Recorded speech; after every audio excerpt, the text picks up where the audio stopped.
You can't do this. You don't have everything it takes. Shut up. It's easy to say, well, that's impossible. And I know lots of people are telling you that that's impossible.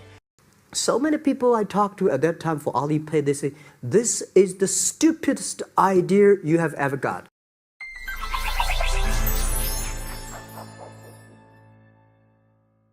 No matter where you are in accomplishing your dreams or moving towards the things that you really want in life, never let your small beginnings make you small-minded. It's easy to say, well, that's impossible. And I know lots of people are telling you that that's impossible. You know how many people told me what I'm doing today is impossible? Brendan, you want to be a writer? You can't write. Brendan, you want to be a trainer? You want to be a speaker? You want to do YouTube videos? You're not good on video. You're not good at this. You're not good at this. It's impossible. Oh, you don't understand how hard it is to make it, Brendan. It's so hard these days. The stuff that people tell me, and I know I've told you, is so nonsensical and based on so many of their own fears that have been unexplored that it's sad. And it can really cause great people to stop trying to do great things. So I want to encourage you, no matter where you are, believe in yourself. Keep at it, keep working, keep going. I mean, success and fulfillment are going to come from your unflagging ability to believe in what other people call impossible. It's going to come from your unflagging ability to get up each day and work towards things that maybe you don't know where they're going. Maybe they're not getting you what you want right away. Maybe it's not easy. Maybe it is a struggle, but it is through that struggle and that effort and that dream and the desire that you get there. People don't like it. So many people I talked to at that time for Alipay, they say, this is the stupidest idea you have ever got. But I say, I don't know the stupid or clever, as long as people use it. Now we have 800 million people using this Alipay. That in the process of working on your dreams, you are going to incur a lot of disappointment, a lot of failure, a lot of pain, a lot of setbacks, a lot of defeats. But in the process of doing that, you will discover some things about yourself that you don't know right now. What you will realize is that you have greatness within you. What you'll realize is that you're more powerful than you can ever begin to imagine. What you will realize is that you're greater than your circumstances, that you don't have to go through life being a victim.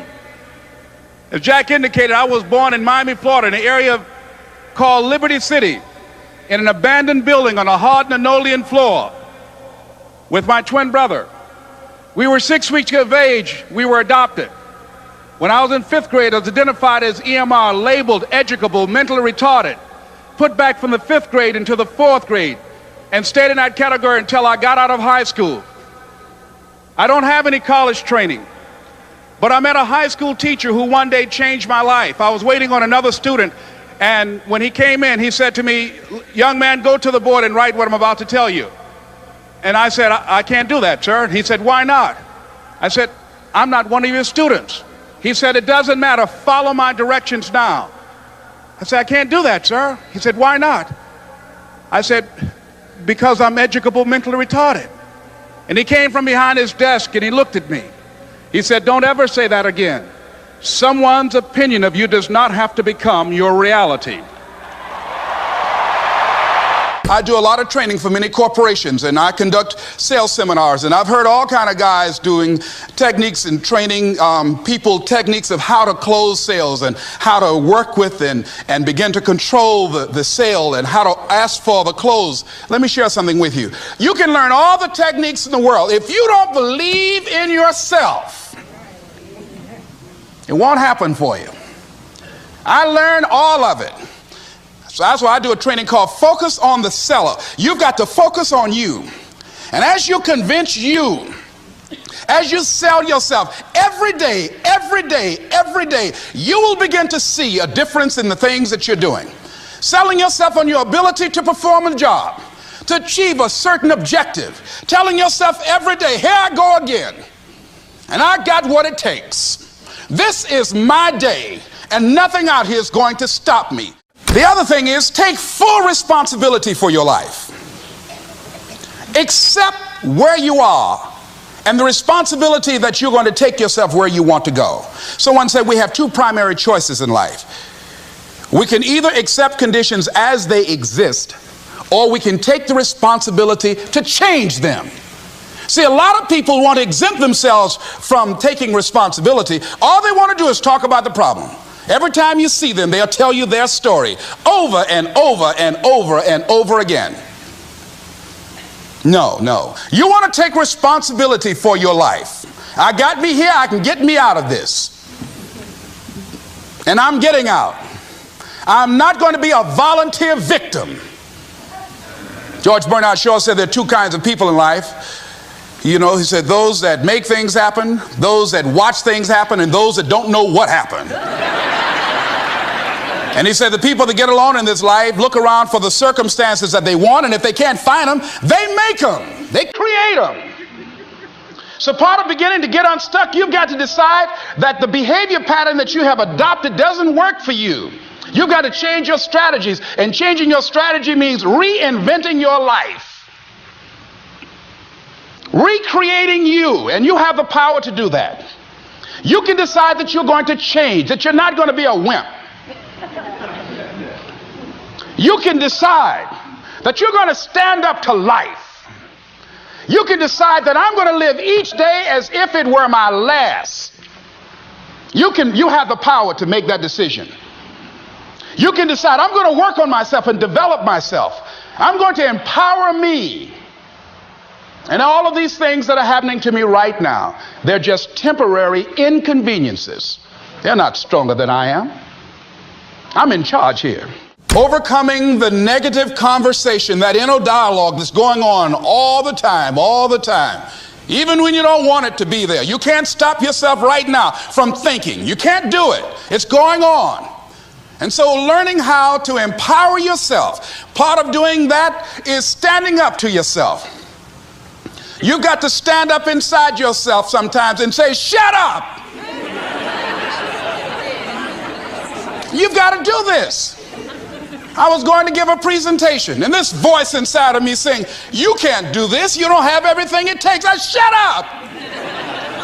I'm behind on my bills, and you're telling me what I can't do. I have got to do it. You'll get scared sometimes. Your mind will go blank on you.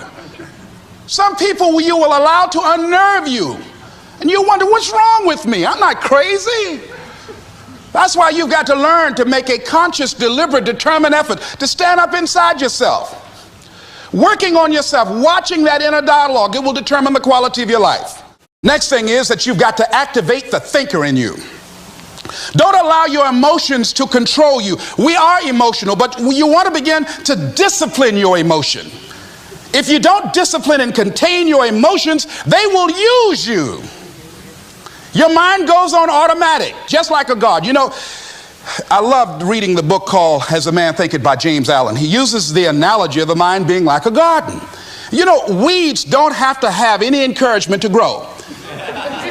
You don't have to water them. They don't have to get sunshine. They don't have to have fertile ground. They will grow through the cracks of a sidewalk. Am I right? But if you want to grow orchids or roses or any kind of exotic flowers, there are special processes and procedures you must go through. Well, by the same token, you don't have to force yourself or motivate yourself to think negatively, to be depressed, to hate somebody, to want revenge, to want to get back at somebody, to beat yourself up over the head, to feel loaded with guilt. You don't have to make any effort to do that. Your mind is on automatic. It will do that by itself. But if you want to begin to move into your own personal greatness, if you want to begin to really enjoy a happy, successful, healthy life, you've got to be willing to go against the tide. You've got to be willing to harness your will and say, in spite of this, I'm in control here. I'm not going to let this get me down. I'm not going to let this destroy me.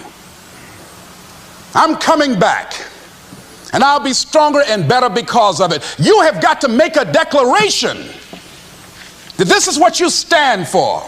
You're standing up for your dreams. You're standing up for peace of mind. You're standing up for health. You want it. And you're going to go all out to have it. It's not going to be easy. When you want to change, it's not easy. If it were in fact easy, everybody would do it. But if you're serious, you'll go all out. I don't care how good you are. I don't care how talented you are. I don't care how much you work on yourself. There are some times when things aren't going to go right. They just are not going to go right. There are times when anything that can happen will happen. Murphy's Law will be knocking at your door. Why? I don't know why. That's called life. And you have to deal with it. Sometimes your life will be in a slump, just like sports. Some of the best shooters can't hit baskets different times in games. They get in a slump. Do they sit on the sideline and say, I just didn't hit a basket today? No, they continue to execute. I suggest to you that if you are facing a challenge, don't stop. Stay busy. Work your plan. Continue to do those things that you know that work for you after you have evaluated yourself in the situation. Continue to move. Stay busy, stay busy, stay busy. I was working on a job, and I came home one day. I was married at the time, and I told my former wife, I said, that guy Bert I work for is stupid. She said, if he's so stupid, why does he sign you a paycheck? Now, you see why I divorced her, right? I couldn't stand her. That night, I could not sleep well.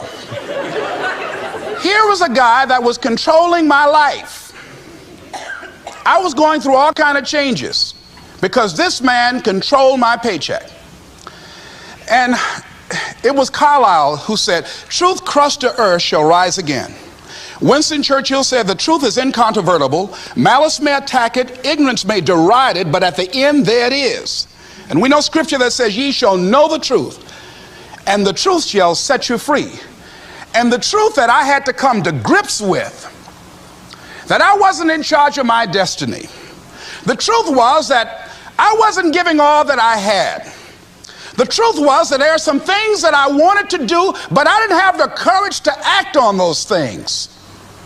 And the truth was that Bert Childs was a blessing to me. He made life so miserable for me, I had to start looking at my life differently. I started going to work earlier. I started being the last one to leave there. I started working harder than anybody else. The other guys could not. Why would you work so hard, Les? I said, I'm not working for them. I have been cheating, Bert, I thought. I've been cheating myself and my family. Wherever you are, whatever you're doing, do it with everything that you have. Develop the habit of giving more than what you're paid for. Develop the habit of setting standards that others will be measured by. Someone said, do not go where the path may lead, but go where there's no path and leave a trail. I'm saying this is the time more than ever that you want to begin to inoculate yourself with positive words, coming to conventions, showing up on meetings, being on the calls, to make yourself unstoppable, to get out of your mind the polluting negative thoughts that's causing most people to go through life being stuck because they're volunteer victims. Somebody said that many people die at age 25 and don't get buried until they're 65 because they got so much garbage in their minds. You are here because you've got a clear vision of what you want and where you're going. Give yourselves a round of applause. Come on, bring your energy level up. Yes, yes. You want more. You want more. You're different. You're different than everybody else. Don't worry if they don't get it. Don't try and convince people to do this business. A person convinced against their will is of the same opinion still. You are not like everybody else. You can walk outside and find pigeons, but if you're looking for eagles, it's going to take you a minute. You are different. It's lonely at the top. How many of you know it's lonely at the top? Raise your hands. It's lonely at the top, but you eat better. That's what I'm talking about. You're different. One great entrepreneur said, I choose not to be a common man. It's my right to be uncommon if I can. I seek opportunity, not security. I do not wish to be a kept citizen, humbled and dulled by having the state look after me. I want to take the calculated risk, to dream and to build, to fail and to succeed. I refuse to live from hand to mouth. I prefer the challenges of life to the guaranteed existence, the thrill of fulfillment to the still calm of utopia. I will never cower before any master, nor bend to any threat. It's my heritage to stand erect, proud and unafraid, to face the world boldly and say, this I have done. You showed up because you're building a business that you can stand and say, I did this. I did this.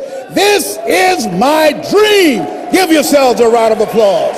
Yes, yes, yes, yes. It's hard changing your life. It was hard when just over 3 years ago in the Penobscot building in Detroit, Michigan, where I was operating my business, and I fell on some hard times, and I was sleeping in my office.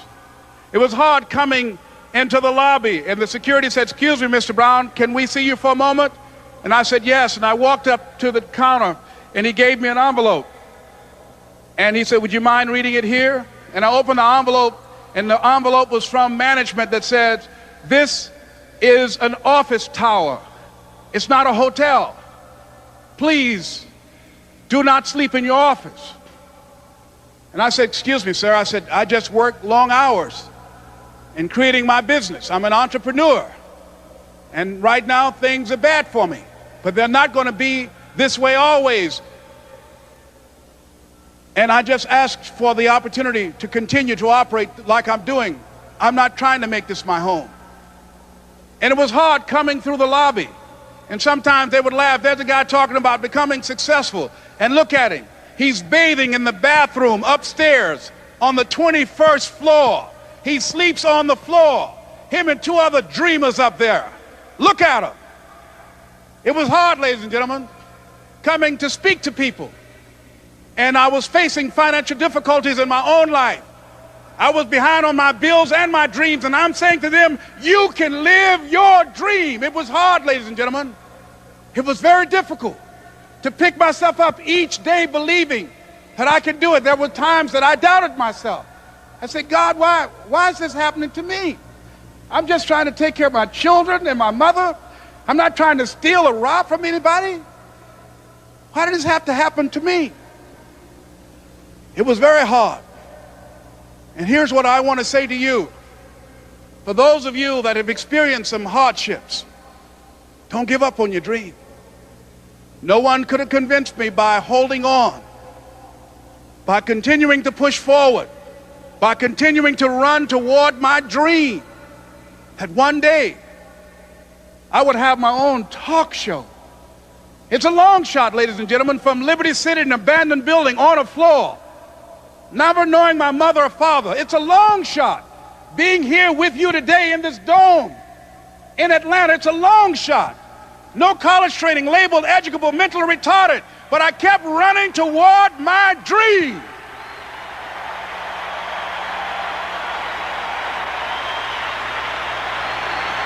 Don't stop.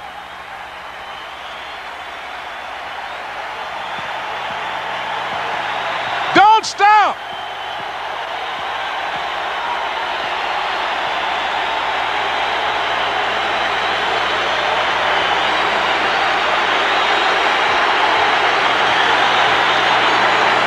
Don't stop running toward your dream.